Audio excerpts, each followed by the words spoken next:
Hello and welcome to Saki Tech. As you may have heard, Samsung recently announced their latest range of the new Galaxy Tab 3 series of tablets with a 7-inch, an 8-inch, and a 10-inch variant. I already made an unboxing and review video for the 7-inch variant, so in today's video we will look at the older brother, which happens to have the most attractive specifications of the three, even better than the 10.1 inch, which is the big brother. So let's dive in and take a look at the 8-inch version. The standard 8-inch Wi-Fi version has a starting price of $299, available in either brown or white colors with 16 gigabytes of flash storage built right in. It does come with a microSD expansion slot, so you can add up to 64 gigabytes of space if needed.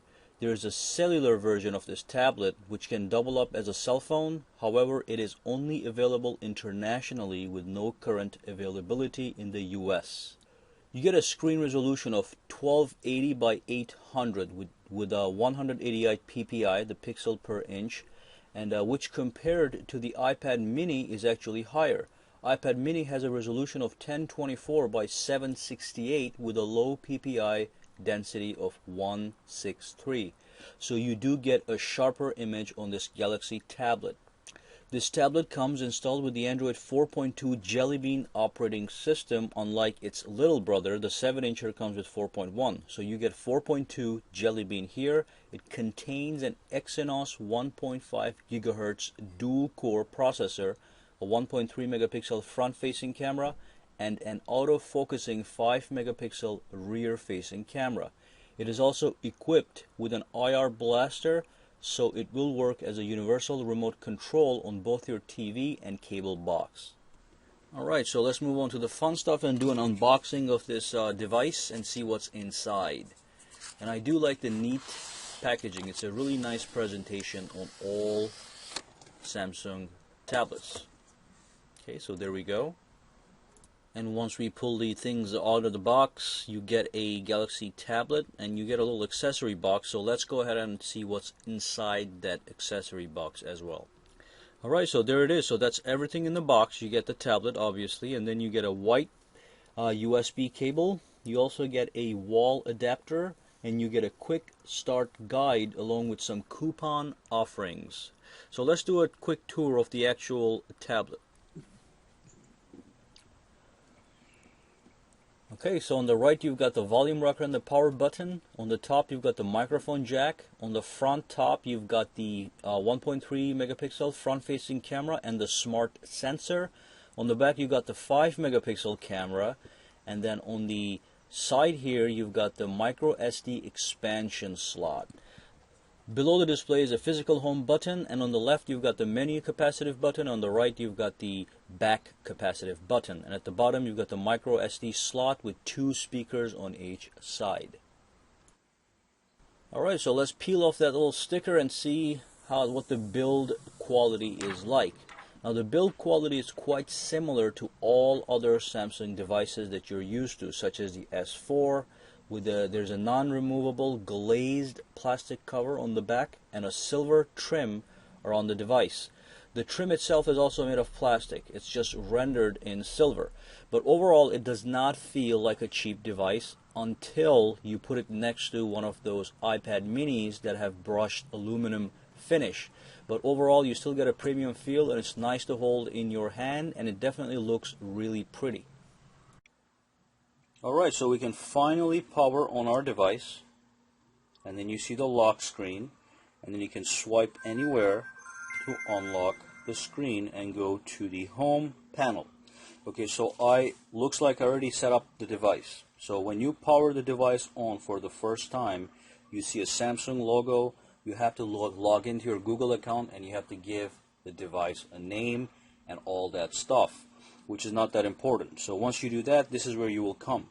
Now while we're at the home screen, let's do a quick overview of the home screen and how you can customize the home screen. So the easiest thing to do is to pinch the screen, and then you get a list of all the panels. If you want to add a panel, you press plus, and you can press plus again to add more panels. If you want to get rid of a panel, you grab it and you drag and drop it to the delete up here. So let's say you create a brand new panel and you want to customize it. You go into that panel you can press and hold on the screen, and you get all the options. Set the wallpaper, add apps or widgets, add a folder, or add a brand new panel. A page is a panel. Okay? So let's click apps and widgets, and let's attempt to add a live widget onto our home screen. So if you go to widgets, you can scroll through all the available widgets. Let's take this clock and put it in the middle right here. Let's see if we can resize this. Some apps are resizable, some apps are not resizable. So let's just take this and put it on the corner top here. Okay, so that's one way to add apps and widgets to your screen. The other way is to actually press this contextual menu button, and from here you have all the different options too. So set the wallpaper, edit the page, add apps or widgets, search, which takes you to Google search, by the way. So let's do add apps and widgets here, and add another widget. Let's take this calendar widget right here and put it right next to the clock widget. So that gives you an idea of being able to add stuff to your home panels. Okay, and then at the same time you can swipe it in the home panels just like I'm doing. At the bottom here you can actually go from 1, 2, 3. So there are different ways where you can access different panels. So let's tap home here. If you tap home, it takes you to the home panel. Now the other thing I want to go over is the notifications tab. This is a very important thing for me because a lot of options that you need to access quickly are here. So you have a whole suite of quick toggles up here. And that's not all. You can actually swipe between all the other available options. Okay, so if you want to turn off your Wi-Fi, you just tap the Wi-Fi. If you want to turn off your GPS, you just tap the GPS. If you want to go into the detailed settings of any of these toggles, you press and hold it. So that takes you to the settings screen. So let's just go back for now. Pull that thing down and turn the Bluetooth on. Cancel. We're just trying to connect to the other devices that I have right now. So just cancel that. Go back in here. Now you can also customize your lock screen, your notifications screen. What you can do is if you press this button here, you get a quick view of all the toggles that are available to you. If you click this pen button, this takes you to the settings menu where you can actually move these around and give it the order that you want. So if you want the Wi-Fi to be on the 5th position, you just drag and drop it. If you want the multi-window option to be right here, you just drag and drop it, and they swap spots. So when you go back out there, the multi-window is now here. So you can customize this to what you use the most. And then you can go this way to access the less used options. Now another option that has to do with notifications is the blocking mode. If you press the blocking mode, it actually, let's see, when this mode is turned on, notifications for the selected features will be turned off. So press OK. So the blocking mode is turned on. You're not going to see any notifications here. So if you get an email, you're not going to see a notification for that email. And let's go into the detail of that setting real quick. So press and hold to go into the detail. And you can actually set a time when you want to turn off the notifications. So if you're sleeping and you don't want to be bothered by notifications popping up every 5 minutes, you can use this option. Okay, so let's, I like my notifications at all times. So let me go here and let me take off the block. Now the next thing I want to go over is the actual home button. There's actually a couple of functions you can access using the home button. If you double tap this, it takes you to what is called the S-Voice. S-Voice is the Samsung version of Google Search or Apple Siri. And it's not that good. So let me just cancel that. Left at good. Okay, so the voice is not that great. So let's search, look for the weather. What's the weather like right now in New York? Here is the weather for New York, New York. Okay, so that's this S-Voice. You can do a lot of different commands on the S-Voice. Now, if you go to Google Search and you search for weather. What's the weather like right now in New York? It's 30 degrees and partly cloudy in New York. As you can see, it's much more quicker. You get more information. It's much more accurate, and the voice is very clear. So I prefer Google search for things like these. I'm probably not going to touch S-Voice at all. Now the other thing I want to show you is if you tap and hold the home button, you get access to the most recent apps, and you can swipe them away if you want to get rid of these guys. And of course you can scroll through as well. So get away this way also. And then you also have the option to access Google search right from here. Okay, so press and hold. And then you can go to the task manager, which I'm going to talk about in a minute. But the other thing I want to show is if you want to get rid of all the running apps, you just click this and they disappear.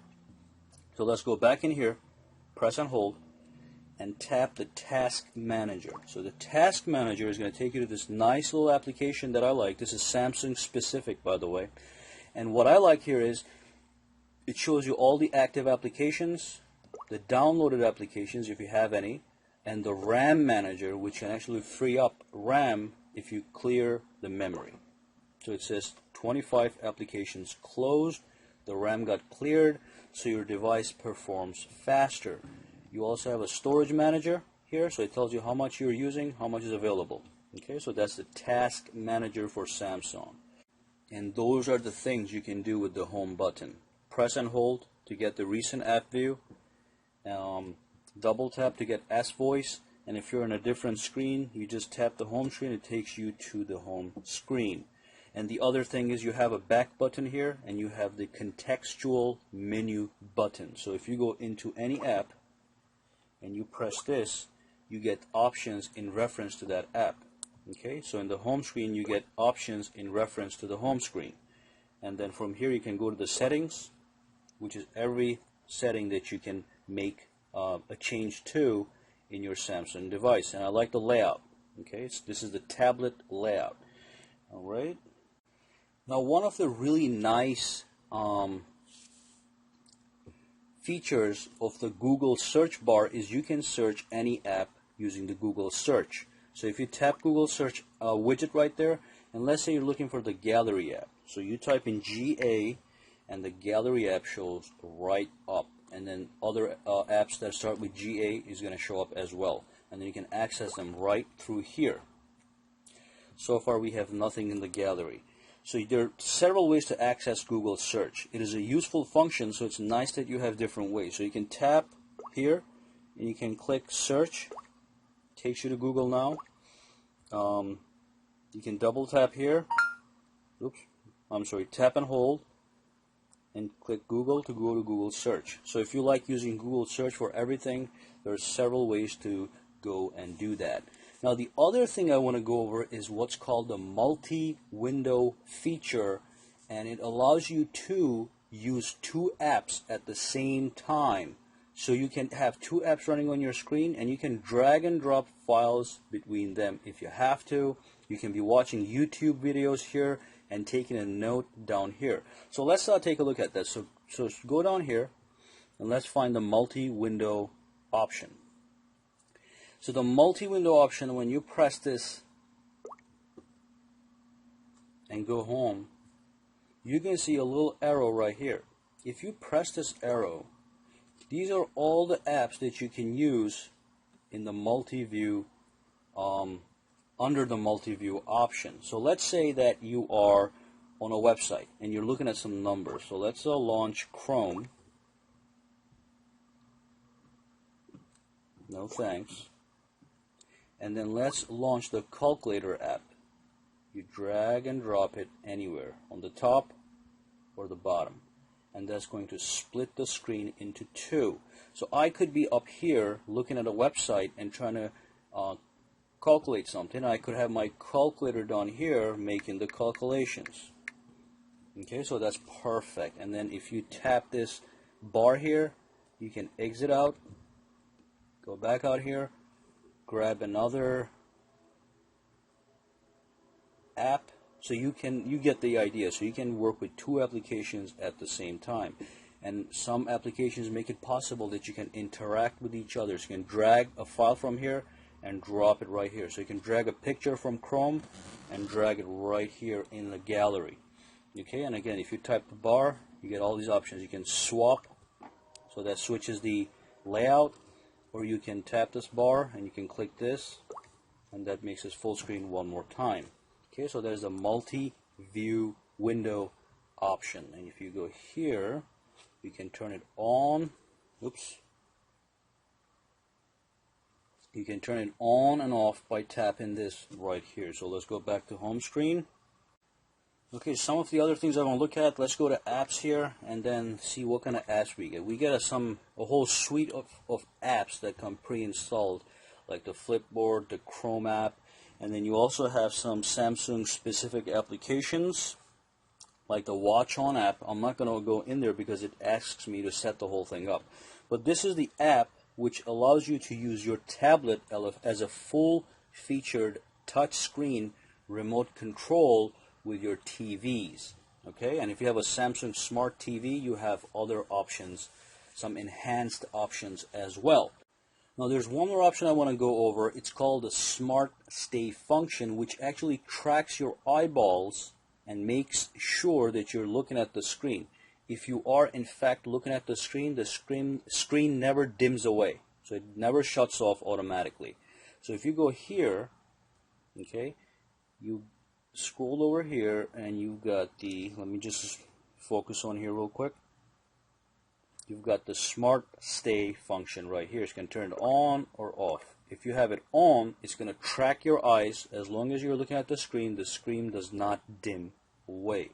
Okay, and then finally, let's go into the, if you scroll down here and you press this button up here, this will take you to the entire suite of settings that are available for your Galaxy device.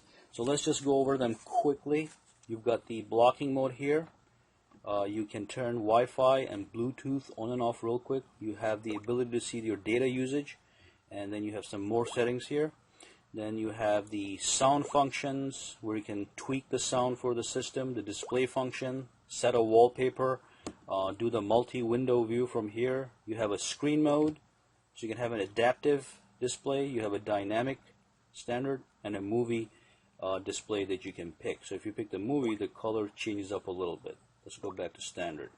Adaptive is where the whole thing just adapts to the environment. If it's too bright, the brightness will actually go up. If you're in a dark location, the brightness will go down. Okay, so cancel out of that, and then you got a bunch of other options here. And then you got the storage options. You can see how much storage is being used and what is using it. Okay, so that's a nice little storage management tool. And then you got power savings. You got the battery options. So it looks like the screen is using 44% of the battery, and the device is idling, and it's just by idling it's using 20% of the battery. And then you got the applications manager, so you can uninstall apps you downloaded, or you can actually go to your running apps or all apps, and from here you can actually go inside and make changes to the app. You can force stop it, you can clear the cache, you can uninstall if the option is available. Okay, and then let's go down here, and here you have location services that has to do with GPS, and then you got the lock screen options. From here you can do a lot of customization to your lock screen, including the ability to add multiple widgets. So let's just check that for a minute there and see what that is in a second. Okay, but then you got the security if you want to set a password, and then at the bottom here you can go to about device and you can see this Android 4.2.2. okay, and then you got the voice control on and off, so this is going to turn S voice and stuff like that off. Okay, so let's keep that, this is off right now. Okay, and then you got the motion control, so you can actually do a palm swipe to capture the screen. Sometimes it works, sometimes it doesn't, but the option is there. Okay, so these are the two options you have where you can use your hands to do things to the device. Okay, so let's look at that lock screen. So if I turn this off and on, you can actually now switch between different lock screens. Okay, so if you want to add a widget here, let's see, remove a widget, you can do that. If you want to add a widget, so you can have, let's say, your email right there. Okay, so I didn't set it up yet, so you're not going to see anything. So this is a nice way to quickly access stuff that matters to you without ever needing to go into the device. So let's add one more widget here. So you have a bunch of options, S Planner. Okay, so now you have the ability to do a quick peek at the things that matter to you, like the weather, emails, your planner, without ever going into the device. Okay, so that concludes this video. I think I've went over a lot of features in this video here. It gives you an idea of what kind of device the Samsung Galaxy Tab 3 8-incher is. And I just want to make it clear that there is barely any lag as I'm playing with this device. It does come with a powerful dual-core processor, and it's got 1.5 gigabytes of RAM. That makes a lot of difference. Okay, so there's no lag when I'm messing around this device here. Go to apps, very clean. Widgets, very clean. And that's it. Well, thank you for watching this video. Give me a thumbs up and subscribe to my channel if you like my videos. There's going to be more videos to come with more unboxings and more reviews of products that are current in the market. Thank you very much, and see you the next time.